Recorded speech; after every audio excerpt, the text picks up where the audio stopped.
So you can start for today by taking out your sheet that looks kind of like this. It's got the balance beams on it. And that's what we're going to be looking at here today. So first of all, we want to draw a picture of just kind of what's going on. So you notice that on the left-hand side, we have one block. We're going to call these blocks X. This is one X block, meaning it's something unknown. That doesn't have to be X. It could be Y or A or B or whatever. But this is the unknown amount. Then we have these other little blocks. Now they're all different colored. They're actually dice, if you can see. But each one weighs a gram. So they're all the same. Even though they have different colors, but all the weights are the same. So we want to draw how many single those blocks there are and how many of the individual ones we have coming up. So this is something of what it should look like.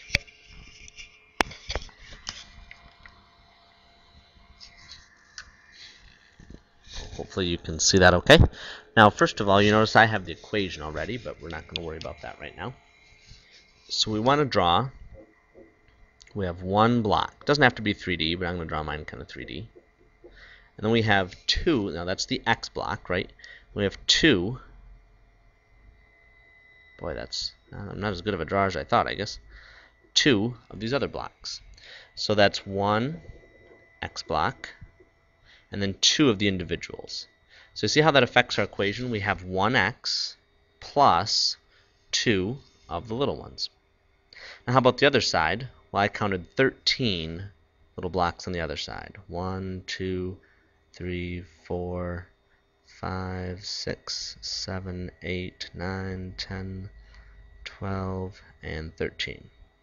Okay? So that's our starting position.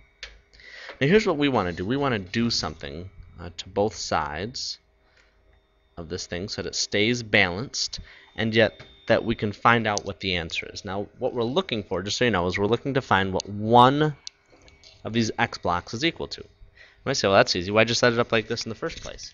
Couldn't we just put 1 on the scale and find out what it is? And the answer is yes. That's actually what we want to do. So how can we get it so that there's only 1 on the scale? That seems easy. We have to take off 2 of the single blocks. The problem is if we do, it's no longer balanced. So we have to take off how many of these blocks? I'll just get those nice and neat there. 2 of those blocks. So we took off 2 from the left and 2 from the right. And by the way, how you can tell it's balanced is right down here. It doesn't seem quite even up here, but down here it shows that it's balanced. That's what I'm looking at when I say balanced.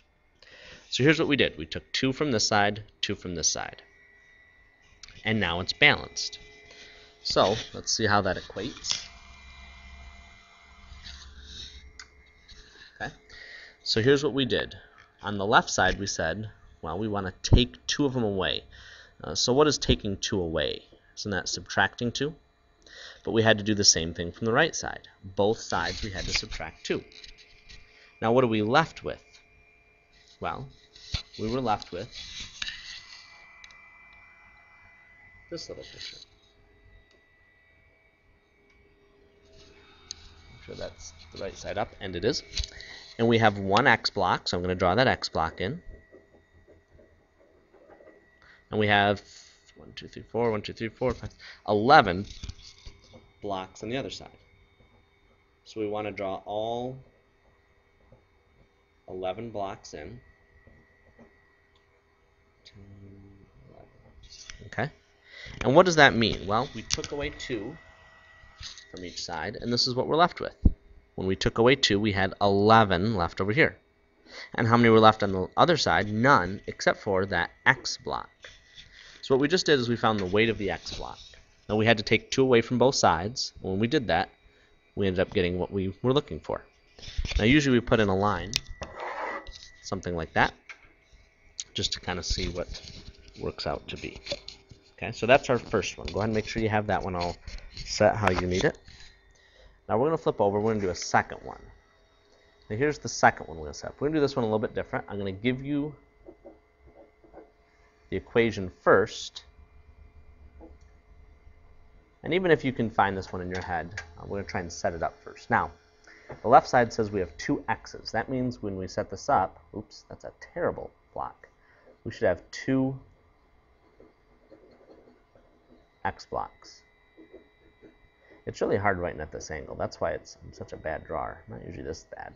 I'm not good, but... So we should have 2 x blocks on the left, so 2 of these, right? And then on the other side, we should have 22.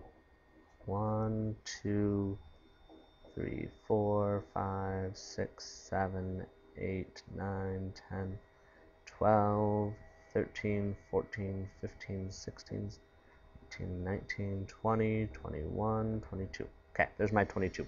Don't need to be perfect, but each one of those represents 1. Each is a 1 block, right? So that's kind of where we're coming from. We've got 22 of them, and now we need to know what happens. Maybe you can already tell, but we're going to use our demonstration purpose. So zoom over there. Again, hopefully that's in your view. You can see that okay. And what we need on the left, as we said, was 2 of the x blocks, 2 of the unknowns. Now don't tell me I already know what it is, because that's true. We do know what these weigh already, but we want to put them on there. Now obviously that weighs it down a lot. So what we were supposed to have on the other side was 22, I believe was our number. So here's, I'm putting these in clusters of 4, so it's easy to count, right?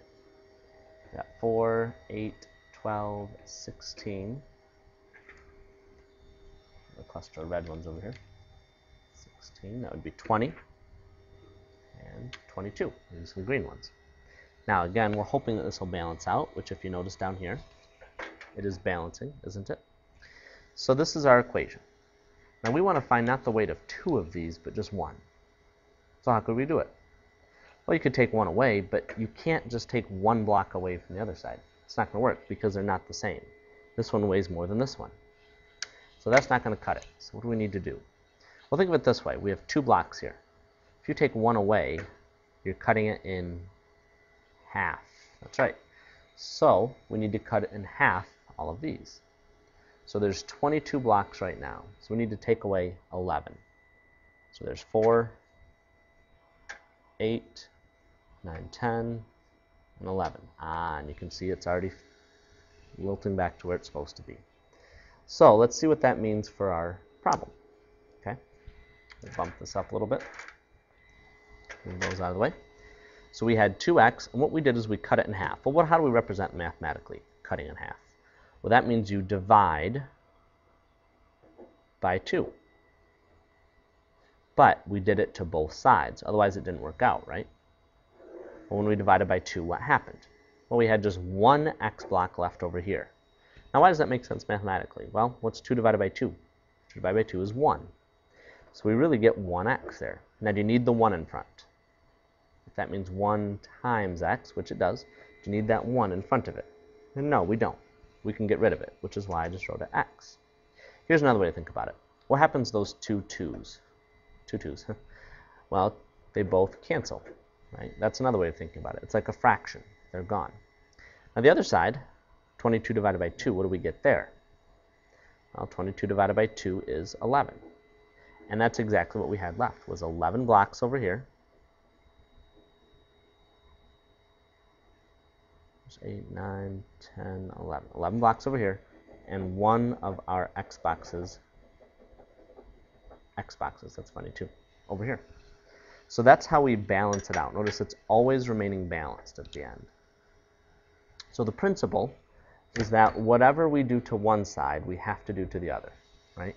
So if I can even add blocks. I can add a block over here, but then I have to add one over here, right? I can add 3 blocks over here, and then I have to add 3 blocks over here. So whatever we do to one side, we have to do to the other. Keep that principle in mind. When you do that, it stays balanced. In math, our rule is that we have to keep them balanced. They have to both be even, equal.